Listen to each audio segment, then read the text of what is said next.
মহান স্বাধীনতার ঘোষক, বহুদলীয় গণতন্ত্রের প্রবর্তক এবং আধুনিক বাংলাদেশের স্থপতি শহীদ রাষ্ট্রপতি জিয়াউর রহমান বীর উত্তমের ৯০তম জন্মবার্ষিকী উপলক্ষে নানা কর্মসূচি পালিত হয়েছে। একই সঙ্গে দিনটি ছিল জিয়া স্মৃতি পাঠাগারের ১৩তম প্রতিষ্ঠা বার্ষিকী। এই উপলক্ষে জিয়া স্মৃতি পাঠাগারের উদ্যোগে মিলাদ ও দোয়া মাহফিলের আয়োজন করা হয়েছে।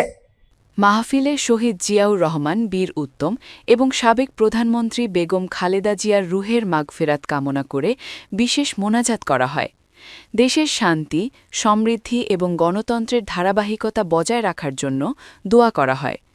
মিলাদ ও দোয়া মাহফিলে উপস্থিত ছিলেন জিয়া স্মৃতি পাঠাগারের নেতৃবৃন্দ, স্থানীয় গণ্যমান্য ব্যক্তি এবং আমন্ত্রিত অতিথিরা।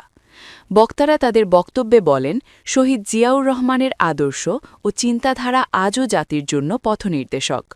বহুদলীয় গণতন্ত্র প্রতিষ্ঠা, সংবাদপত্রের স্বাধীনতা এবং জাতীয় উন্নয়নে তার অবদান ইতিহাসে চিরস্মরণীয় হয়ে থাকবে। বক্তারা আরও বলেন, জিয়া স্মৃতি পাঠাগার প্রতিষ্ঠার মূল লক্ষ্য হল নতুন প্রজন্মের মাঝে জিয়াউর রহমানের জীবন আদর্শ, দেশপ্রেম ও গণতান্ত্রিক চেতনা ছড়িয়ে দেওয়া। পাঠাগারের এই উদ্যোগ ভবিষ্যতেও অব্যাহত থাকবে বলে আশাবাদ ব্যক্ত করেন তারা। শেষে মিলাদ ও মোনাজাতের মাধ্যমে কর্মসূচির আনুষ্ঠানিক সমাপ্তি ঘোষণা করা হয়।